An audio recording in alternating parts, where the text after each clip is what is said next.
أعوذ بالله السميع العليم من الشيطان الرجيم. بسم الله الرحمن الرحيم. الحمد لله رب العالمين والصلاة والسلام على أشرف الأنبياء والمرسلين سيدنا مولانا محمد وعلى آله وأصحابه وذرياته أجمعين وبعد. السلام عليكم ورحمة الله وبركاته. Alhamdulillah wa syukurillah, kita bersyukur kepada Allah Subhanahu Wa Taala dengan setinggi-tinggi kesyukuran di atas semua nikmat-nikmat yang Allah Taala kurniakan kepada kita, khususnya nikmat iman. Iman adalah satu nikmat yang paling berharga untuk setiap manusia. Ya, kerana tidak ada nikmat yang lebih berharga daripada iman. Kerana satu-satunya nikmat yang dapat kita di hari akhirat nanti daripada azab Allah Subhanahu Wa Taala adalah iman. Bukan harta, yang bukan kedudukan pangkat kita, yang bukan pengaruh kita, yang bukan kemasyhuran kita dan sebagainya. Yang dapat menyelamat kita cuma satu je, iman kita kepada Allah Subhanahu Wa Taala. Sebab itulah iman ini adalah satu nikmat yang sangat wajar untuk kita hargai dan amat wajar untuk kita syukuri kepada Allah Subhanahu Wa Taala. Tuan-tuan dan Allah Subhanahu Wa Taala, ini kita sambung daripada buku besar ni, buku Ensiklopedia Solat. Okey, Ensiklopedia Solat. Yang ini dipanggil ataupun dalam bahasa Arabnya disebut Mawsu'ah Al-Arab, Mawsu'ah As-Salah. Ensiklopedia Solat. Diceritakan tentang banyak perkara lah, lebih detail tentang solat, bermula daripada at-taharahnya, sucinya, maknanya cara kita bersuci, macam mana kita ambil wuduk, apa perkara yang membatalkan wuduk, seterusnya, akan kita masuk solat. Okey. Hari ini kita nak sentuh solat duha, tuan-tuan. Solat duha ni biasa kita dah buat lah. Cuma mungkin ada beberapa perkara yang kita mungkin lupa ke, ataupun mungkin kurang tahu. Jadi malam ni insya-Allah kita pergi lebih terperinci tentang solat duha. Baik. Secara untuk pengenalannya, tuan-tuan, okey. Duha ini yang disebutkan sebagai nikmat cahaya duha. Nikmat cahaya duha. Allah SWT sebagai mukadimah dia, Allah Taala Maha Pemurah lagi Maha Penyayang terhadap hamba-hambanya. Ini memang tidak dapat dinafikan lah. Allah Ta'ala ini Maha Pemurah, Ar-Rahman, Maha Pemurah. Pemurah Allah SWT ini bermaksud, tuan-tuan, maknanya manusia walaupun dia beriman, walaupun tidak beriman, walaupun kufur kepada Allah SWT, Allah Ta'ala tetap memberikan nikmat kepada dia. Peluang dia untuk hidup, peluang dia untuk mendapatkan kekayaan, peluang dia untuk dapat isteri, untuk dapat anak, semua dia bagi. Di dunia ni manusia kafir ke, manusia baik ke, sama saja dari sudut nikmat dunia. Jadi maksudnya apa dia? Maksudnya bila kita beriman kepada Allah SWT, tidak menjamin untuk kita dapat nikmat kekayaan, tak. Sebab iman, amalan-amalan kita ni di dunia, dia punya ganjarannya di akhirat, bukan di dunia. Jadi kita tidak boleh mengharapkan bila kita jadi orang yang beriman maka kaya raya kita. Tak boleh, bukan gitu cara dia. Maknanya kita tidak boleh mengharapkan apa saja amalan-amalan kita yang kita lakukan hari ini mendapat ganjaran terus ataupun balasan terus di dunia. Sebab kita tengok ramai orang-orang soleh tapi hidupnya miskin, melarat. Tidak ada apa yang maknanya apa yang diperolehi oleh orang yang beriman tidak sama dengan orang yang tidak beriman. Kadang-kadang orang yang tak beriman lagi kaya raya. Kalau kita tengok di Malaysia hari ni, yang jadi billionaire majoritinya bukan Islam. Jadi maksudnya apa dia? Maksudnya bila kita jadi beriman, janganlah kita berangan-angan untuk jadi milioner ke, untuk jadi jutawan atau billionaire. Tak. Sebab balasan kita sebenarnya adalah di akhirat, bukan di dunia. Jadi Allah SWT dengan sifat Ar-Rahman ini, Allah Ta'ala akan berikan nikmat itu kepada seluruh manusia, seluruh makhluk, sama ada mereka beriman ataupun tidak beriman. Itu pemurahnya Allah Subhanahu Wa Ta'ala. Sifat rahmah Allah Ta'ala itu merangkumi semua manusia, sama ada mereka itu beriman ataupun tidak beriman. Sebab itulah gini, tuan-tuan, kenapa orang yang kafir terus kafir? Ini di antara sebab lah. Orang yang tak beriman terus tidak beriman, bahkan lebih ramai lagi yang tak beriman berbanding orang beriman. Ya, selalu saya sebut ya dalam ceramah-ceramah ya bahawa hari ini penduduk dunia ni ada lebih kurang 7 bilion. Ya, 7 bilion seluruh dunia sekarang ni. Yang beriman berapa? Cuma 1.5 bilion saja yang beriman. Artinya majoriti besar, 2/3 manusia tak beriman. 5.5 bilion lagi tak beriman. Okey, apakah sebab mereka tidak beriman? Di antaranya ialah mereka melihat bahawa walaupun mereka tidak beriman, tapi masih lagi mereka dapat kekayaan. Tak kaya masih lagi berkuasa, tak kaya masih lagi berpengaruh, tak kaya tapi masih lagi banyak kelebihan-kelebihan yang Allah Ta'ala berikan pada mereka. Jadi ini menyebabkan mereka semakin hanyut. Mereka kata, kalau aku tak beriman pun boleh senang kaya raya dan sebagainya, buat apa aku beriman? Ada manusia berfikir macam tu kan. Dan ada juga orang yang Islam, dia masuk Islam, dia harapkan dia jadi kaya raya. Tak jadi kaya raya, akhirnya dia keluar daripada Islam. Ada juga macam tu. Dia ingat masuk Islam ni boleh jadi kaya. Tak. Masuk Islam bukan nak kaya tuan-tuan. Ini salah anggap lah, salah faham Masuk Islam adalah kerana kita nak selamatkan diri kita daripada azab Allah Subhanahu Wa Taala. Itu asas dia. Dan kita nak masuk syurga Allah Taala di hari akhirat nanti, itu matlamat dia. Jadi jangan letakkan matlamat dunia kerana kita beriman. Jangan kita letakkan matlamat dunia kita jadi Islam. Tak. Ini ramai orang yang masuk Islam tuan-tuan, tetapi matlamat dia apa dia? Matlamat dia nak kahwin contohnya. Ramai.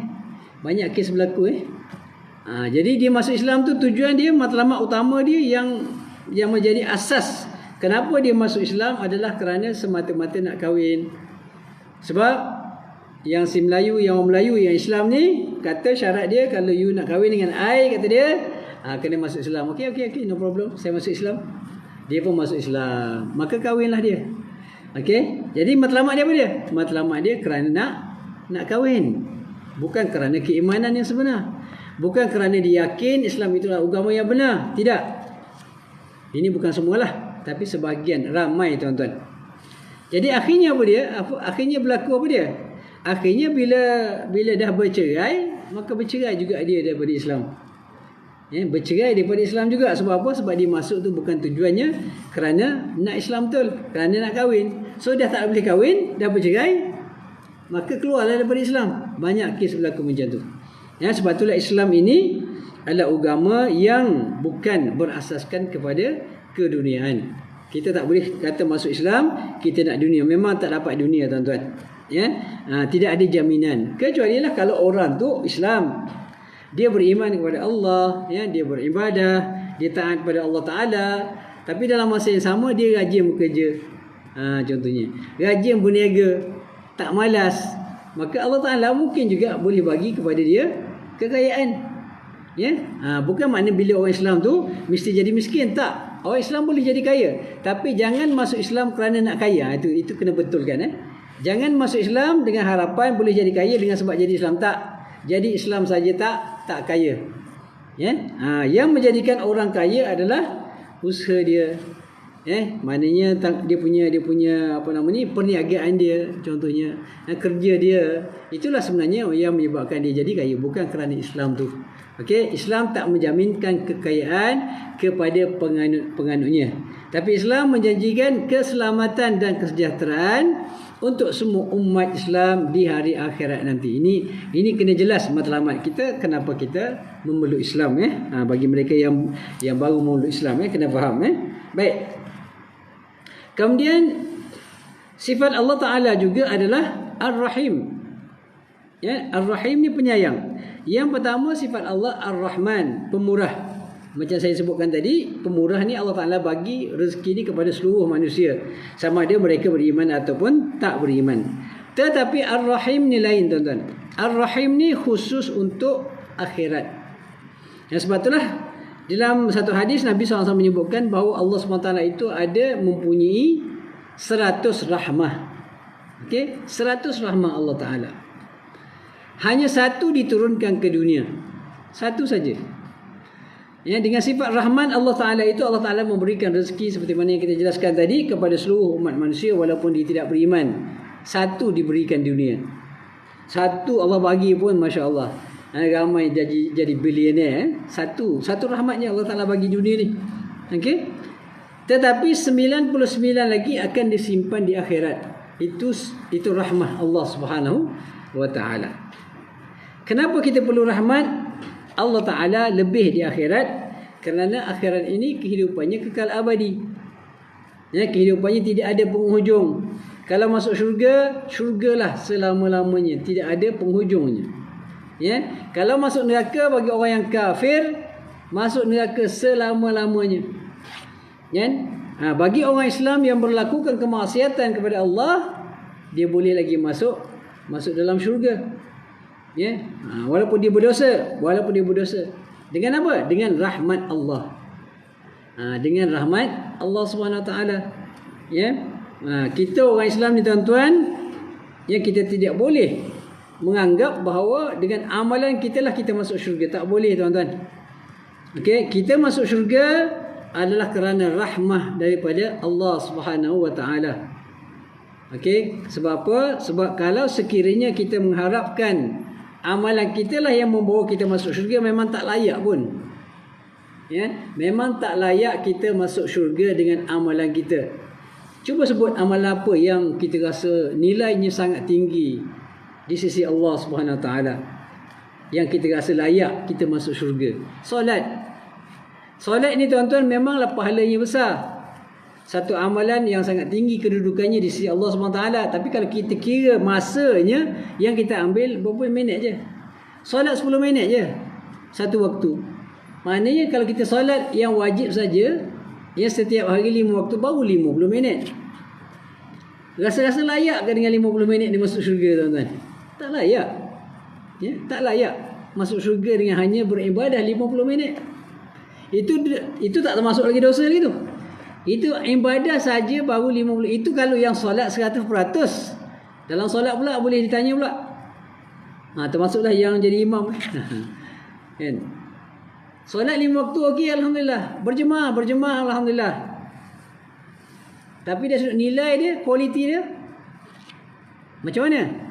Pertama, solat ikhlas tak? Itu satu kena soal lah. Khusyuk ke tak? Ramai kita tuan-tuan, termasuk saya lah juga, bukan nak cerita orang lain.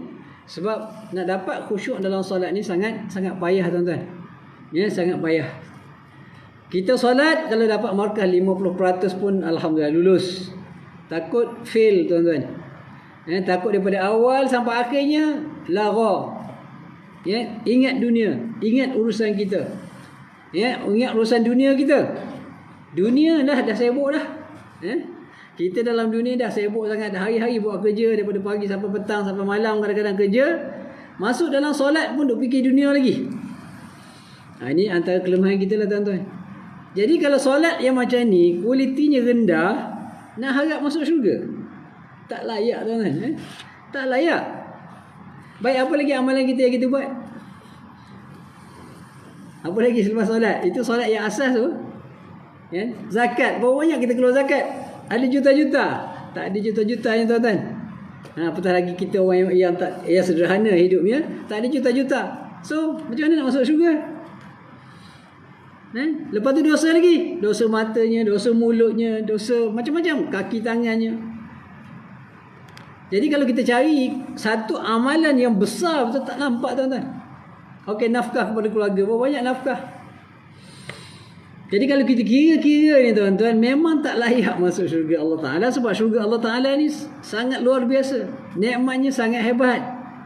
Yang masuk syurga tu tak mati selama-lamanya. Nikmat, tak ada kegusaran, tak ada kedukecitaan, tak ada stres-stres masuk syurga tuan-tuan. Semua happy, seronok semua. Semua gembira. Dunia ni memanglah kita banyak stres kadang-kadang. Kadang-kadang kita sebagai ayah, bila anak minta duit, kalau duit tak ada, stres tuan-tuan. Kita sebagai suami, isteri minta duit, nak belanja itu ini, tak ada duit, stres kita. Kalau kita pergi kerja, kena marah dekat bos, stres kita kan. Banyak benda yang menyebabkan kita jadi tertekan di dunia ni. Tapi akhirat tak ada tuan-tuan. Akhirat tidak ada. Sebab itulah, kalaupun kita sedih di dunia, ataupun kita miskin di dunia, ataupun kita sakit di dunia, sabar je lah, sekejap je. Ya, sekejap je, dia pastinya akan berakhir. Miskin macam mana tuan-tuan, dia tetap akan berakhir dengan kematian. Bila mati tak miskin, insya-Allah. Kalau kita beramal dengan amal-amal soleh, bila mati je kita jadi orang yang kaya, insya-Allah, di akhirat. Dunia memang orang tak nampak kita. Ya, dunia memang orang tak nilai kita. Orang tak sanjung kita, orang tak sebut pun nama kita dalam majlis kan. Tak sebut pun nama kita sebab kita tak penting, bukan VIP. Tapi biarlah kita tidak dikenali di dunia, tapi kita dikenali di akhirat. Bila kita mati, nama kita disanjung oleh para malaikat, insya-Allah. Ya, walaupun kita miskin, kita tak ada kedudukan dunia, tidak mengapa, kerana itu semua bersifat sementara. Paling lama berapa tuan-tuan? 70-80 tahun kita hidup, lepas tu matilah, berakhirlah segala-galanya. Ya, tetapi bermulalah dengan berakhirnya kehidupan dunia, bermulalah kehidupan akhirat. Dan itulah kehidupan yang sebenar. Ya, hidup dunia ni hidup yang bukan sebenar tuan-tuan. Hidup yang sementara. Transit orang kata. Ya, transit dia tak lama tuan-tuan. Ya, tak ada orang transit bawa tikar bantal apa semua, tak ada. Transit dia sementara je.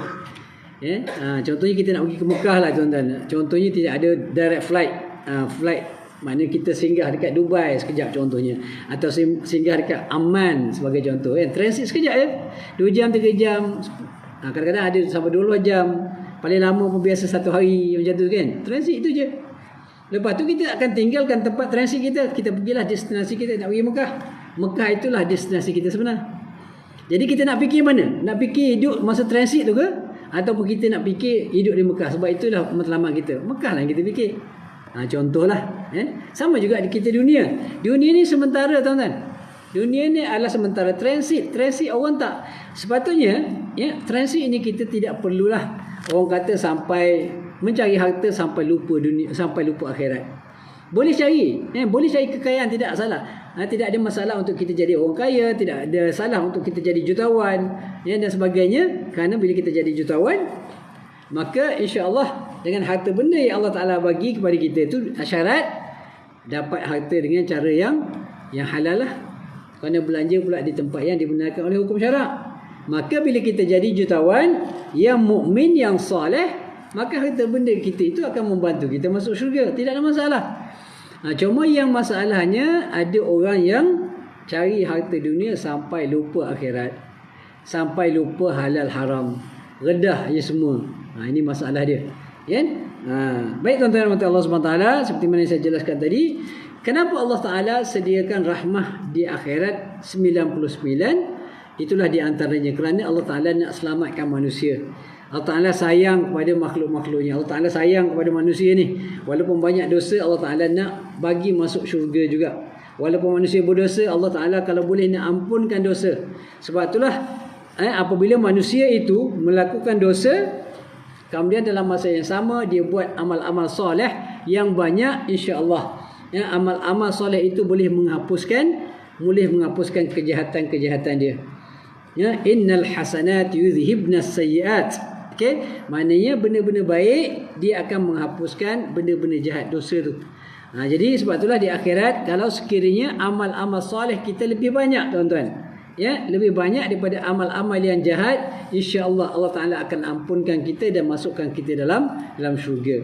Kecuali lah kalau dosa-dosa itu dosa-dosa besar yang wajib kita bertaubat, tiba-tiba tak bertaubat, mati dalam keadaan tidak bertaubat. Okey, ada kemungkinan Allah Ta'ala akan ampunkan kita, dan ada kemungkinan Allah Ta'ala akan azab kita. Sebab apa? Sebab kita tidak bertaubat kepada Allah Subhanahu Wa Ta'ala. Jadi Allah Ta'ala itu maha pengasih dan maha penyayang. Jadi kita masuk syurga, jangan fikir kerana amal-amal kita, amal kebajikan kita, ibadah kita, infak kita dan sebagainya. Yang memasukkan kita dalam syurga adalah dengan rahmah Allah Subhanahu Wa Ta'ala. Jadi betul lah tuan-tuan Allah Subhanahu Wa Ta'ala, yang kita perlu sangat-sangat mengharapkan dan berdoa, merayu pada Allah Ta'ala supaya Allah Ta'ala terima amal-amal kita yang sedikit ini dan memasukkan kita dalam syurga dengan rahmatnya, insya-Allah. Baik, kemudian seterusnya, Allah SWT tidak mencipta makhluknya dengan sia-sia dan tiada manfaatnya. Ya, Allah Ta'ala tak cipta manusia ni dengan sia-sia saja je Allah Ta'ala buat. Tak ada matlamat. Apa matlamat Allah Ta'ala cipta? Apa dia yang jelas? Dia sebutkan dalam Al-Quran, wa ma khalaqtul jinna wal insa illa liya'budun. Ini matlamat dia. Matlamat Allah Ta'ala jadikan manusia ini kerana nak kita ni semua yang sepatutnya setiap hari, setiap saat, setiap ketika beribadah kepada Allah Subhanahu Wa Ta'ala. Asasnya tuan-tuan, kalau ikut kefahaman secara zahirnya, kita tak boleh buat benda lain tuan-tuan. Kalau ikut zahir ayat ini, ya, maknanya hidup kita siang malam kerjanya beribadah je. Berzikir, baca Quran, solat, berzikir, baca Quran, solat, itu je kerja kita yang sepatutnya kita buat setiap hari, setiap saat, daripada pagi sampai malam sampai nak tidur. Kalau boleh tidur pun tak. Kalau ikutlah ibadat, sebab Allah jadikan manusia ni ibadah. Mana ibadah tu sepatutnya kena buat ibadat semualah. Tapi itu secara zahirnya. Tetapi sebenarnya pada hakikatnya tuan-tuan, ibadah ini kena, kalau kita faham dari sudut yang lebih jelas, ya, dia bukan hanya amal ibadah yang berbentuk dipanggil ritual, ya, yang biasa kita buat. Bukan hanya solat ibadah. Betul, solat itu ibadah, tetapi bukan hanya solat ibadah. Okey, baca Quran ibadah, baca Quran ibadah, betul. Okey. Kemudian apa? Zikir ibadah, zikir ibadah. Infak. Okey, mengeluarkan harta di jalan Allah Taala ibadah. Tetapi ada benda-benda yang lain yang tidak dianggap sebagai ibadah khusus, tetapi kalau kita lakukan perkara tersebut dengan niat untuk mencari redha Allah Subhanahu Wa Taala, maka dia juga menjadi ibadah. Jadi terbukalah sikit, luaslah sikit dia punya skop ibadah itu. Jadi kalau kita letakkan ibadah itu hanya solat, puasa, zakat, haji dan sebagainya, maka dia jadi sempit ibadah itu. Jadi tak boleh capai lah. Kalau kita nak beribadah sepanjang masa kepada Allah Ta'ala, tak boleh, tak capai lah. Sebab takkan kita nak solat setiap masa, takkan kita nak baca Quran setiap masa, ya, takkan kita nak contohnya puasa setiap masa, ya, takkan kita nak berinfak setiap masa. Sebab kita ada benda-benda yang kita kena buat, kerja kita kena buat. Jadi macam mana nak jadikan ibadah keseluruhannya? Antaranya ialah kita berniat, nawaitu kita kerana Allah Subhanahu Wa Taala. Walaupun kerja kita tu kerja dunia, kerja kita pergi kerja pejabat contohnya, ataupun kerja tak kisahlah, kita buat bangunan ke apa ke, tak kisahlah apa saja kerja, potong rumput ke, ya, cuci toilet ke, apa semua, apa saja kerja, asalkan kerja tu halal, ya, apa saja kerja itu halal. Kalau niat kita adalah kerana Allah. Macam mana nak niat kerana Allah? Bekerja dapat gaji, boleh ke niat kerana Allah? Boleh tuan-tuan. Ya. Walaupun kita apa jenis kerja yang kita lakukan, kalau kita niat kerana mencari redha Allah, mencari rezeki kerana Allah, okey, dan kita cari rezeki dengan cara yang halal, kita gunakan duit yang kita dapat juga di tempat yang dibenarkan oleh Allah, maka dia jadi ibadah. Maksudnya apa dia tuan-tuan? Kita pergi kerja, daripada pukul 8 kita masuk pejabat contohnya, ataupun kita kerja apa jenis kerja kita pun, ataupun kita berniaga, daripada pagi kita keluar, ya Allah, aku keluar ni nak cari rezekimu yang halal ya Allah. Kita berkomunikasi dengan Allah, bercakap dengan Allah Ta'ala, ya. Maka kita turun bekerja dengan niat nak cari rezeki. Dan cari rezeki ni tuan-tuan, dialah wajib, ya. Cari rezeki adalah wajib. Berdosa kalau suami duduk kat rumah tak cari nafkah, tak cari kerja, tak ada duit, dan minta-minta dengan orang, berdosa tuan-tuan, ya. Tak boleh. Jadi kerja itu wajib. Bila kerja itu wajib, artinya bila benda wajib kita buat, dapat pahala lah. Maka dia jadi ibadah tak? Jadi ibadah. Siapa syarat apa dia? Syarat dia kena berniat kerana Allah Subhanahu Wa Taala. Jadi kalau kita berniat kerana Allah, mencari rezeki yang halal, maka turunnya kita daripada rumah, ya, maka dapat pahala. Dapat pahala. Setiap langkah kita pergi ke tempat kerja kita dapat pahala, ya. Minyak yang kita keluarkan, yang untuk kita pergi kerja contohnya, naik kereta, ataupun tambah bas, ataupun tambah kereta api dan sebagainya, semua itu dianggap sebagai amal ibadah. Jadi kalau dah kita dapat jadikan kerja kita sebagai satu ibadah, maka panjanglah tempoh kita beribadah. Katalah kita pergi solat, kita pergi bekerja daripada pukul 8 pagi. Tapi nak masuk pukul 8, pukul 7 saya turun. Tujuan daripada turun tak pergi kerja tu pun dah kira ibadah dah.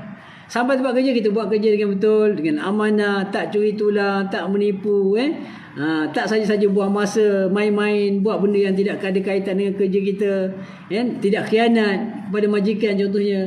Maka ianya jadi ibadah. Jadi panjanglah masa tu, daripada pukul 8 pagi, daripada 7 itu turun tu sampai pukul 5 6 petang kita balik, semuanya dianggap sebagai ibadah kepada Allah Subhanahu Wa Taala.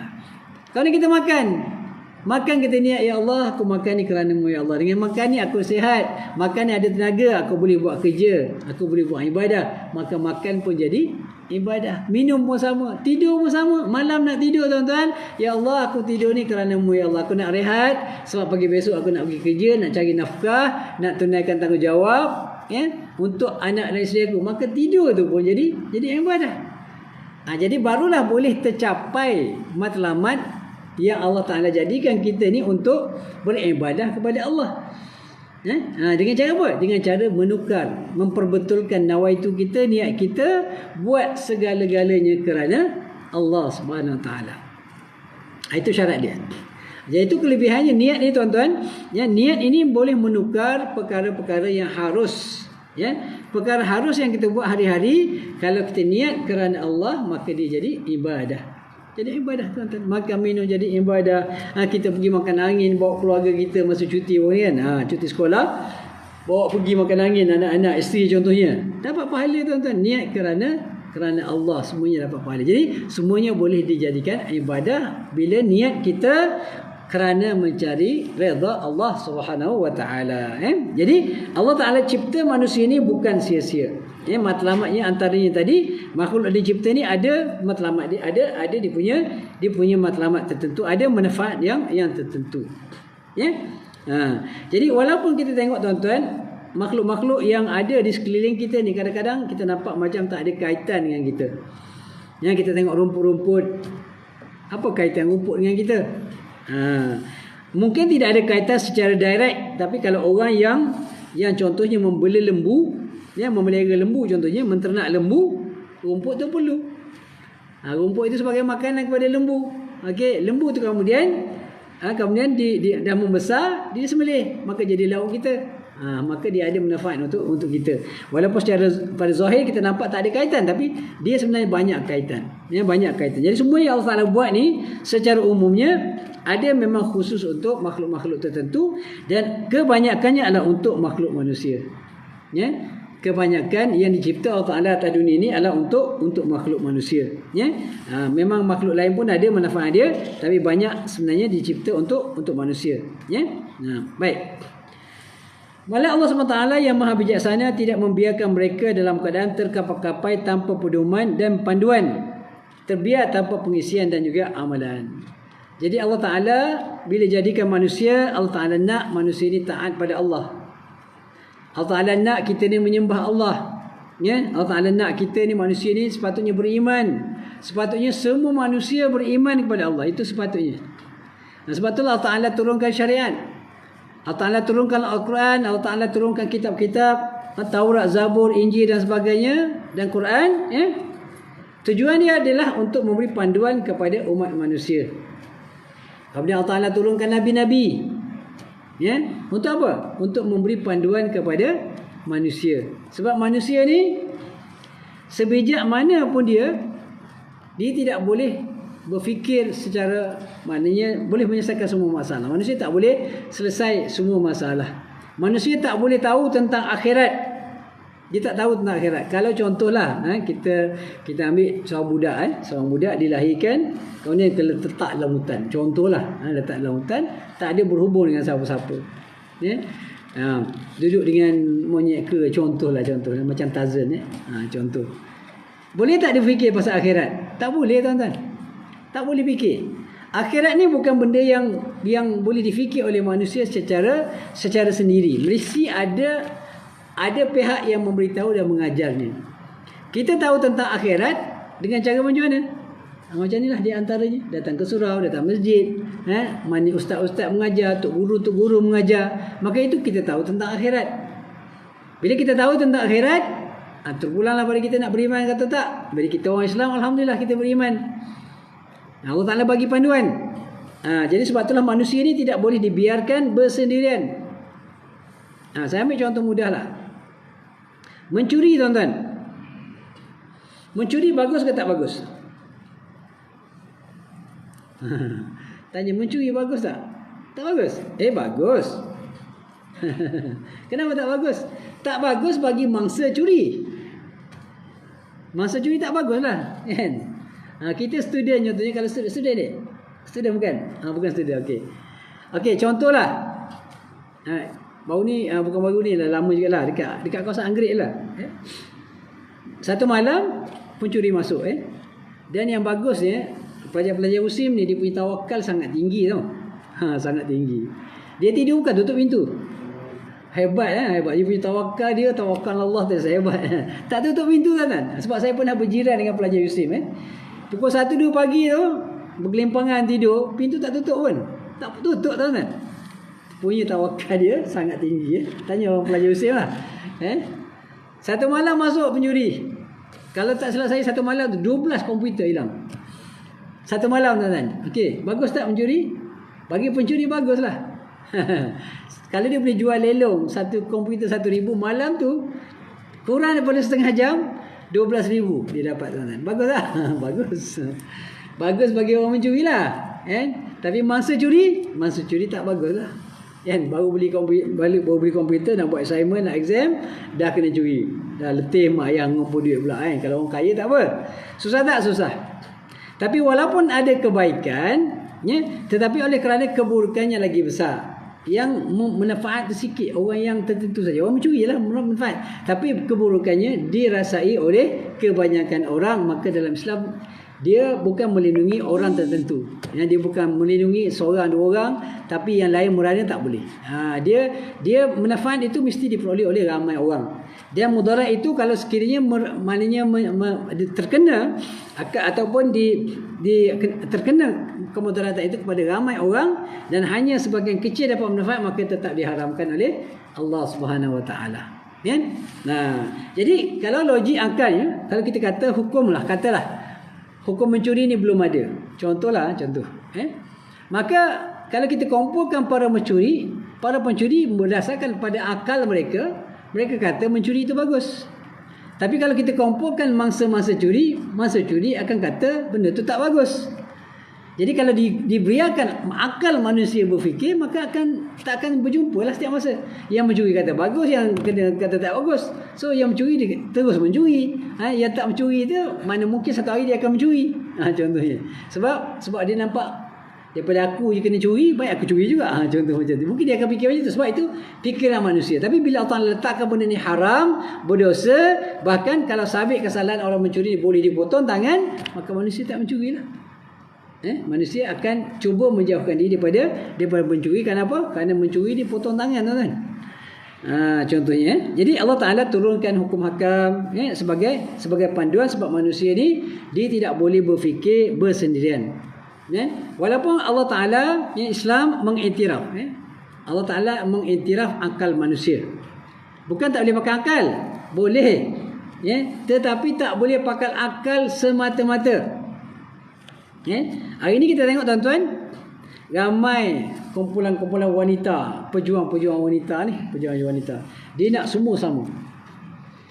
Perjuangkan hak sama rata, nak sama rata, tuan-tuan. Hatta dia kata pewarisan, harta pusaka, Islam tak adil kepada wanita, kata dia. Ada orang macam tu. Ni Islam ni. Kalau kafir tak apa, ni Islam, tuan-tuan. Ada orang Islam mengatakan bahawa harta pusaka sepatutnya dibagi sama rata. Inilah yang adil dalam Islam. Sebab apa tu? Guna otak. Guna otak saja, tak guna apa? Tak guna prinsip-prinsip yang diajar dalam Islam. Islam telah menegaskan bahawa memang lidzakari mithlu hadzil unsayain. Orang lelaki ni ada kelebihan dia dari sudut harta pusaka. Kalau ayah dia meninggal contohnya, ataupun mak dia meninggal, maka hak dia adalah 2 kali ganda, 2 bahagian. Kalau anak perempuan dapat 1,000 contohnya, anak lelaki dapat 2,000.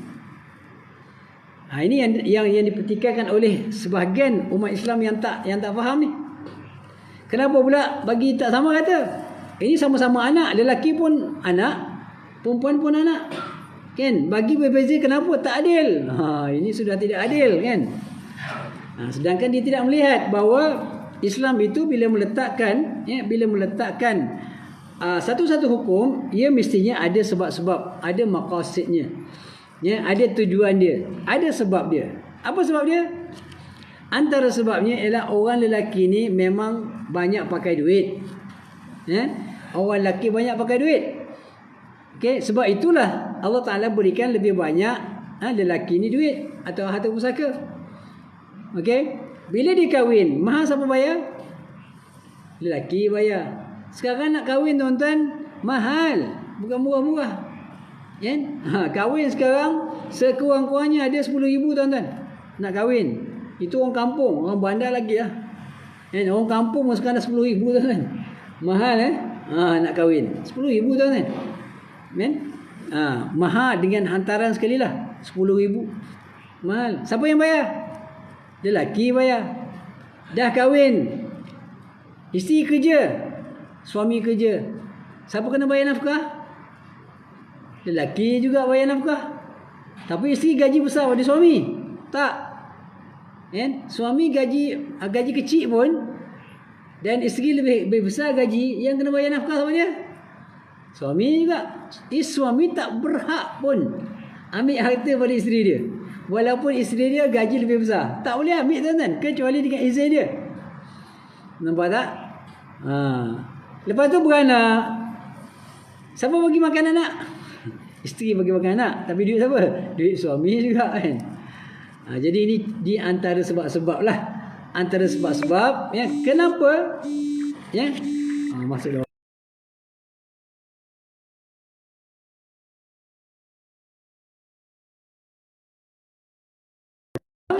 diberikan 2 bahagian kepada lelaki dan 1 bahagian kepada perempuan. Jadi Islam ini menyediakan panduan dan Allah Taala tidak membiarkan kita tanpa ada sebarang pengisian dan juga amalan. Sebab itulah ini mukaddimah kepada solat duha sebenarnya, tapi dia bagi jauh sikit dia punya perjalanan dia. Tak sentuh masalah duha, tapi itu mukaddimah. Ini kita pun baru mukaddimah dah habis masa dah. Insya-Allah tuan-tuan. Tak apa. Kita sambung minggu depan insya-Allah Jadi tuan-tuan dan puan-puan, itu sajalah untuk hari ini. Kita punya perkongsian, mudah-mudahan ada kebaikannya insya-Allah. Yang baik daripada Allah SWT, yang lemah yang kurang minta maaf yang banyak. Aku qauli hadza wa astaghfirullah li wa lakum. Wassalamualaikum warahmatullahi wabarakatuh.